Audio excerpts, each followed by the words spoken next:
Alhamdulillahirabbil alamin.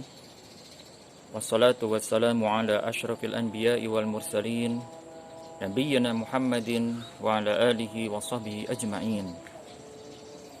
Asyhadu an la ilaha illallah wahdahu la syarikalah wa asyhadu anna Muhammadan abduhu wa rasuluhu alladzi la nabiyya ba'dah, amma ba'd.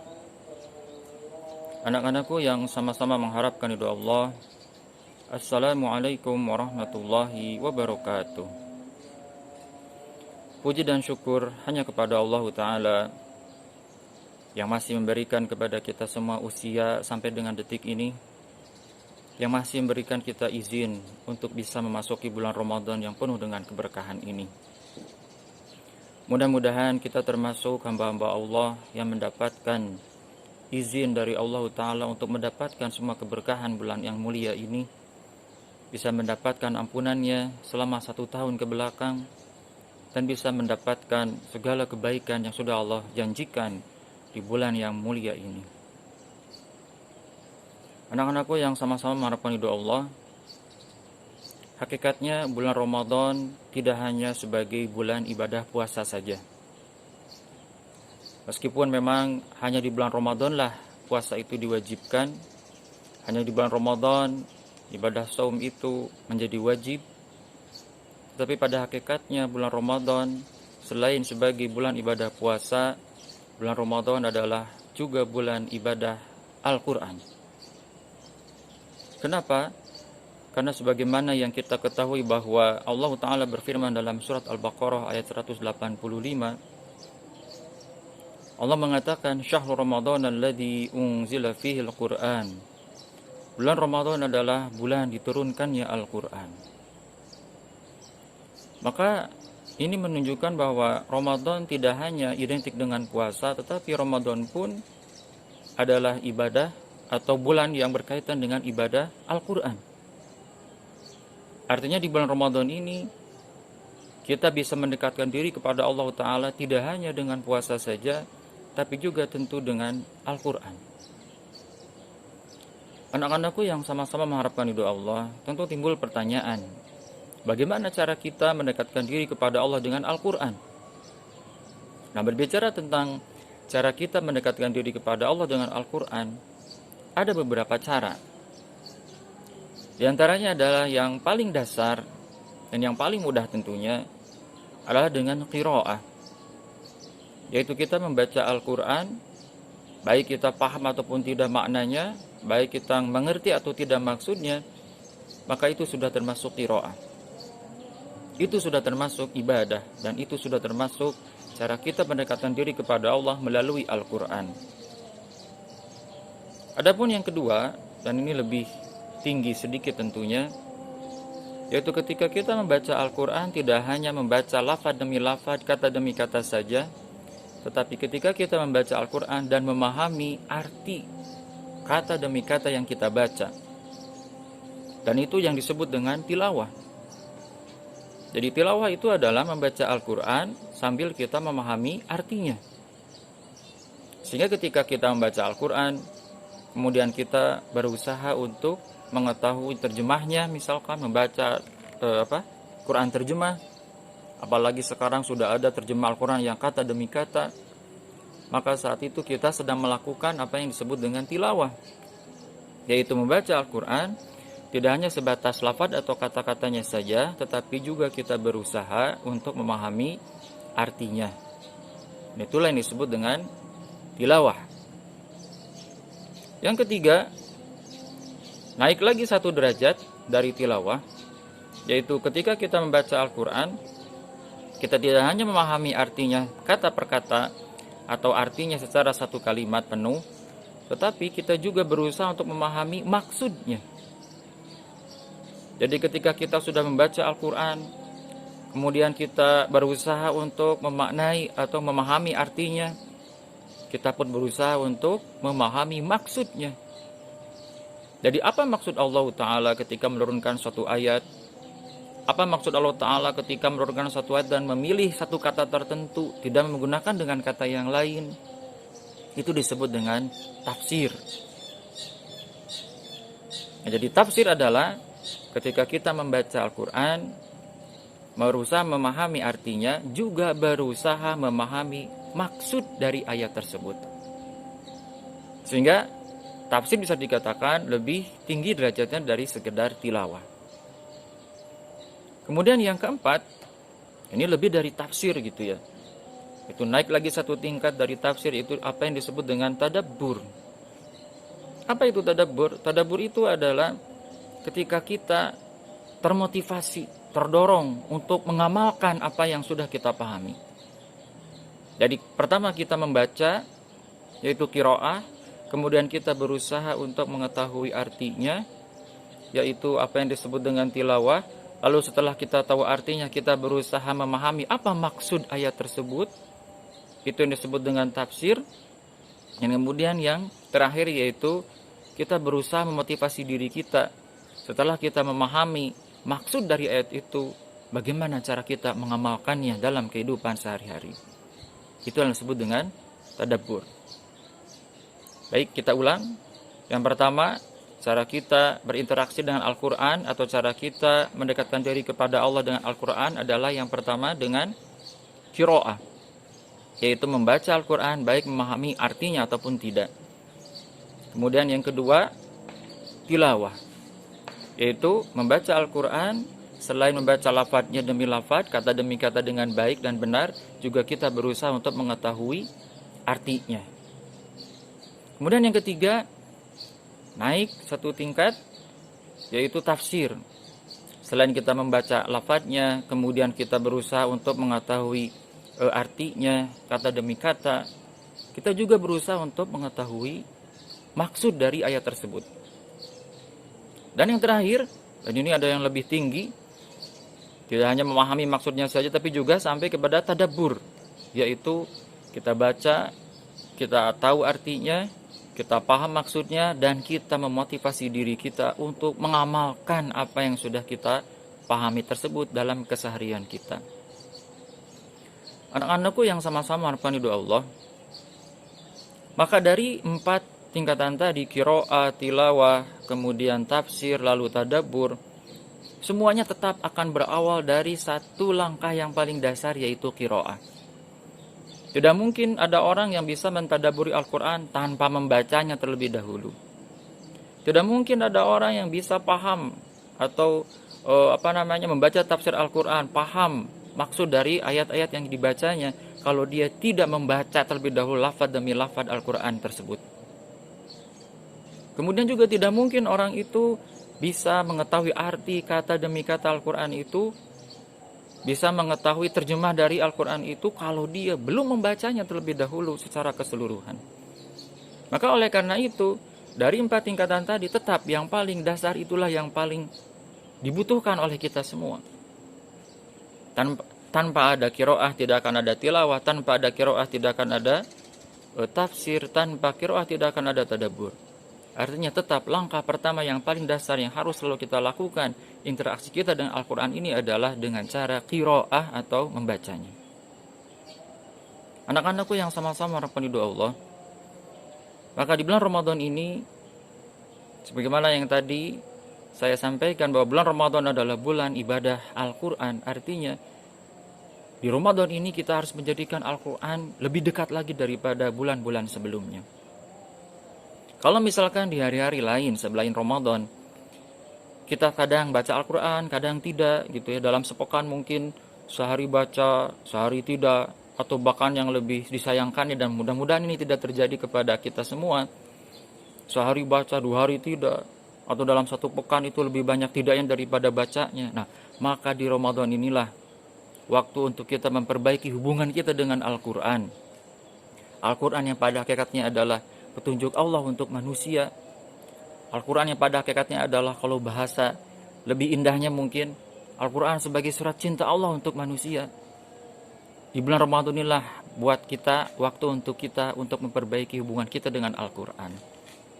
Sehingga di Ramadan ini mari kita targetkan bahwa tidak ada hari tanpa Al-Quran. Tidak ada waktu tanpa membaca Al-Quran. Kalau misalkan di hari-hari lainnya kita bisa kuat di depan laptop, di depan komputer, atau di depan HP kita untuk menonton YouTube lah, atau untuk main game, atau untuk melakukan hal lainnya yang berkaitan dengan kesenangan gitu ya. Maka di Ramadan ini mari kita kurangi hal itu, tapi kita ganti dengan Al-Quran. Mari kita isi waktu-waktu kita dengan Al-Quran. Sehingga tentu ketika kita lebih sering membaca Al-Quran, lebih sering bersama dengan Al-Quran, kita akan lebih banyak bisa menghatamkannya. Nah, maka di Ramadan inilah mari kita minimalnya kita punya target bahwa Al-Quran itu bisa kita khatamkan minimalnya 1 kali. Al-Quran yang terdiri dari 30 juz ini bisa kita khatamkan minimalnya 1 kali. Itu bagi mereka mungkin yang di bulan-bulan sebelumnya tidak bisa membaca Al-Quran khatam dalam 1 bulan. Ya, jadi bagi anak-anakku yang mungkin belum terbiasa menghatam Al-Quran dalam 1 bulan, maka Ramadan inilah waktunya untuk latihan, yang mudah-mudahan nanti setelah Ramadan bisa diteruskan. Ya, tapi kalau misalkan di antara anak-anakku ini sudah ada yang terbiasa gitu ya membaca Al-Quran dalam 1 bulan sudah khatam, maka di Ramadan ini waktunya untuk meningkatkan. Kalau di bulan-bulan lain misalkan ya ada yang diistilah dengan odoj itu, ada yang dikenal istilahnya dengan odoj, one day one juz, maka di Ramadan ini mungkin bisa dirubah menjadi one day 2 juz gitu ya, mungkin minimalnya 1 hari 2 juz, 1 hari bisa mungkin 3 juz. Untuk apa? Agar kalau misalkan 1 hari 2 juz, berarti kita bisa mengkhatamkan Al-Quran dalam 1 bulan sampai 2 kali. Nah, berbicara tentang itu, anak-anakku yang sama-sama rahmani Allah, mungkin timbul pertanyaan, bagaimana caranya? Bagaimana caranya agar dalam waktu 1 bulan itu Al-Quran yang terdiri dari 30 juz ini minimalnya bisa khatam dalam satu bulan gitu ya. Itu kalau misalkan targetnya adalah khatam 1 kali. Atau juga bagaimana caranya agar membaca Al-Quran ini bisa khatam kalau misalkan ada yang ingin lebih dari 1 kali, 2 kali, atau 3 kali. Nah, anak-anakku yang sama-sama rahmani Allah, sebetulnya logikanya gitu ya, kita tidak akan bisa memindahkan misalkan beras gitu ya, yang banyak, yang berat dalam sekali angkat. Misalkan orang yang tidak terbiasa membawa beban yang berat, terus kemudian kita ingin memindahkan tuh 1 karung beras yang berat itu, yang besar itu, mungkin ada yang 50 kilo gitu ya, 1 kali angkat mungkin kita tidak sanggup.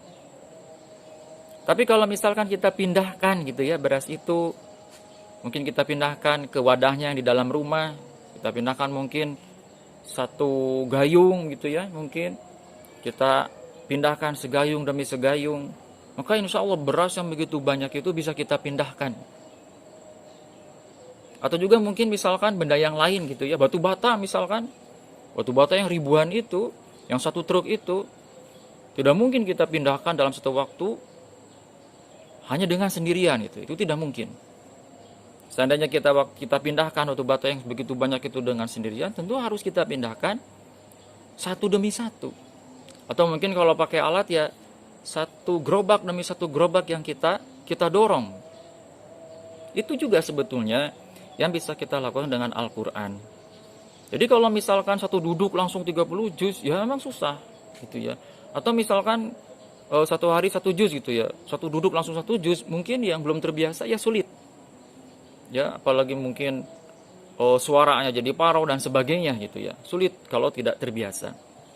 Maka cara yang harus kita lakukan adalah memecahnya atau memisah-misahnya.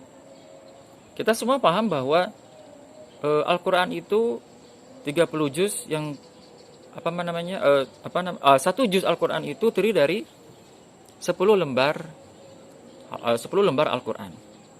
Atau 1 juz itu bisa dikatakan terdiri dari 20 halaman. Rata-rata seperti itu. Terutama untuk Al-Quran dengan Rasm Utsmani itu ya, atau yang cetakan Madinah, dan sekarang sudah hampir seluruh mushaf yang dicetak di Indonesia ini sudah mengikuti tata letaknya yang Rasm Utsmani itu, atau Al-Quran cetakan dari Madinah gitu ya. Yang mana 1 juznya itu terdiri dari 10 lembar atau 20 halaman. Maka kalau misalkan kita pecah gitu ya, kalau misalkan itu 1 juz itu ada 20 halaman, seandainya kita ingin memecahnya menjadi 5 gitu kan, berarti kan setiap kali kita baca itu bisa 4 halaman. Misal kita ingin membacanya jadi 5 karena kita berencana ingin membaca Al-Quran ini setiap habis sholat misal gitu ya. Setiap habis sholat kita baca Quran, setiap habis sholat baca Quran. Berarti setiap habis sholat itu bisa kita baca sekitar 4 halaman. Misal setelah subuh 4 halaman, setelah duhur 4 halaman, setelah asar 4 halaman, setelah maghrib 4 halaman, setelah isya 4 halaman. Alhamdulillah itu satu hari itu kita sudah menyelesaikan 1 juz. Atau misalkan kalau masih merasa kebanyakan, kalau belum terbiasa, bisa dipecah lagi. Sebelum sholat misalkan, sebelum sholat 2 halaman. Ya kan? Setelah sholat 2 halaman. Jadi sebelum sholat 2 halaman, setelah selesai sholat 2 halaman, sehingga menjadi 4 halaman. Sebelum sholat 2 halaman, selesai sholat 2 halaman, terus seperti itu 5 kali sholat, insya Allah kita sudah menyelesaikan 1 juz. Kalau kita konsisten setiap hari seperti itu, insya Allah 1 bulan kita selesai mengkhatamkan qiraah Al-Quran kita yang 30 juz itu. Nah sekarang kalau misalkan ada yang punya target lebih dari 1 kali khatam, misalkan 2 kali gitu ya, berarti tinggal kita kalikan 2. Berarti kalau misalkan yang ingin 2 kali khatam, berarti minimalnya 1 kali baca itu, 1 hari itu kita harus menyelesaikan 2 juz. Nah berarti kalau begitu, kalau ingin dibaca setiap kali habis selesai sholat, berarti kita harus baca, kalau tadi 1 juz itu diselesaikan setiap habis sholat itu 4 halaman, berarti kalau ingin 2 juz tinggal dikali 2, 8 halaman. Seandainya berat, tinggal dibagi 2 lagi tuh, sebelum dan selesai sholat. Sebelum sholat 4 halaman, selesai sholat 4 halaman. Terus seperti itu, setelah misalkan sebelum subuh 4 halaman, selesai subuh 4 halaman, sebelum duhur 4, sesudahnya 4, asar sebelumnya 4, sesudahnya 4, maghrib sebelumnya 4, ya sambil menunggu buka puasa tuh. Setelah maghribnya 4, sebelum isya 4, setelah isya 4, insya Allah 1 hari itu kita sudah membaca 2 juz Al-Quran. Kalau kita konsisten terus seperti itu, insya Allah dalam 1 bulan kita sudah menghatamkan 2 kali khatam Al-Quran. Anak-anakku yang sama-sama harapan ridho Allah, sebetulnya semangat kita untuk membaca Al-Quran itu cukup saja dengan membaca 1 hadis yang diriwayatkan oleh Imam Tirmidzi, ya. Di mana di dalam hadis itu Rasulullah SAW mengatakan bahwa man qara'a harfan min kitabillah, siapa yang membaca 1 huruf saja dari kitab Allah yaitu Al-Quran, falahu hasanah, maka bagi orang itu mendapatkan 1 kebaikan. Wal hasanatu bi asyri amsalihha, dan 1 kebaikan itu 10 kali lipat pahalanya. Artinya 1 huruf yang kita baca, kita bisa mendapatkan 10 pahala. Bayangkan berapa ribu huruf yang kita baca. Kalau misalkan 1 hari 1 juz itu berapa ribu huruf, ya kan? Apalagi bacaan kita dipecah-pecah menjadi 5 kali baca dalam 1 hari, berarti kita lebih sering membaca Al-Quran. Apalagi ternyata dipecah lagi 2 kali lagi ya, sebelum setelah, berarti kita sangat sering membaca Al-Quran saat itu. Sehingga ketika kita lebih sering baca Al-Quran, berarti lebih banyak pahala yang insya Allah kita dapatkan. Bayangkan 1 huruf 10 pahala, ya kan? Sehingga dengan demikian cukup sebetulnya hadis ini menjadi motivasi untuk kita semangat selalu membaca Al-Quran setiap saat. Yang mudah-mudahan semangatnya bacaan Quran kita ini terbawa terus sampai di luar Ramadan. Jadi tidak sekedar hanya Ramadan kita semangat untuk membaca Al-Quran begitu banyak, tetapi kita juga pas luar Ramadan terbawa semangatnya. Dan selalu menjadi patokannya adalah sebelum dan setelah sholat kita baca Al-Quran. Bahkan akan lebih baik lagi kalau ditambah lagi gitu ya. Tidak hanya sebelum selesai sholat juga, tapi setiap kali kita akan beraktivitas gitu ya. Atau setelah beraktivitas, misal gitu ya, ini untuk contoh saja, misal setiap habis main game baca Quran dulu, atau pas mau main game baca Quran dulu, ya kan? Supaya apa? Supaya main gamenya tidak kebablasan gitu, sama Allah dijaga tuh. Karena diawali baca Quran dulu tuh. Misal saja ini, sebelum main game baca Quran dulu, selesai main game baca Quran dulu. Jadi tidak hanya sebelum selesai sholat saja, tapi sebelum selesai beraktivitas, berkegiatan atau main gitu ya, itu baca Quran dulu. Luar biasa kalau bisa seperti itu. Misalkan sebelum internetan baca Quran dulu, selesai internetan baca Quran lagi, Masya Allah. Kalau bisa seperti itu, Masya Allah, tiada hari tanpa Al-Quran, tiada waktu tanpa Al-Quran. Insya Allah kita menjadi ahlul Quran. Sehingga kalau Al-Quran itu sering dibaca, sehingga Al-Quran itu masuk ke alam bawah sadar kita. Sehingga setiap kali kita beraktivitas, kita akan dijaga oleh Allah melalui Al-Quran yang sering kita baca itu. Walaupun tidak paham, itulah mukjizatnya Al-Quran. Mau paham tidak paham, Al-Quran itu luar biasa mempengaruhi hati seseorang yang sering membacanya. Mungkin di antara kalian ada yang pernah melihat sosial eksperimen gitu ya, yang dilakukan oleh sebagian YouTuber di luar negeri sana, di Amerika sana. Mereka mencoba memperdengarkan bacaan Al-Quran kepada orang-orang non-muslim, orang-orang yang bukan Islam gitu ya, yang tidak beriman. Coba akan dengarkan Al-Quran, hampir semuanya menangis. Intinya bahwa Al-Quran itu adalah mukjizat, yaitu ketika dibaca, baik dipahami ataupun tidak, itu adalah mukjizat yang luar biasa yang akan mempengaruhi hati kita. Sehingga kalau misal Al-Quran itu sudah masuk dalam hati kita, insya Allah dengan Al-Quran, dengan cahaya Al-Quran itulah Allah Ta'ala akan membimbing hidup kita. Setiap kali kita mendapatkan masalah, kesulitan, kita insya Allah selalu bisa bersabar. Ketika diberikan nikmat oleh Allah, kesenangan, kita tidak akan pernah lupa untuk selalu bersyukur. Itulah diantara mukjizat Al-Quran, kalau Al-Quran itu dibaca setiap saat. Anak-anakku yang sama-sama rahmani Allah, oleh karena itu marilah kita jadikan Ramadan ini adalah bulan untuk meningkatkan hubungan kita dengan Al-Quran. Mari kita baca sebanyak-banyak Al-Quran ini, walaupun mungkin saat ini kita belum bisa memahaminya, tapi insya Allah suatu waktu nanti ketika kita sudah terbiasa membacanya, kita akan lebih haus lagi ingin membacanya, lebih dari sekedar baca, tapi ingin mengetahui artinya.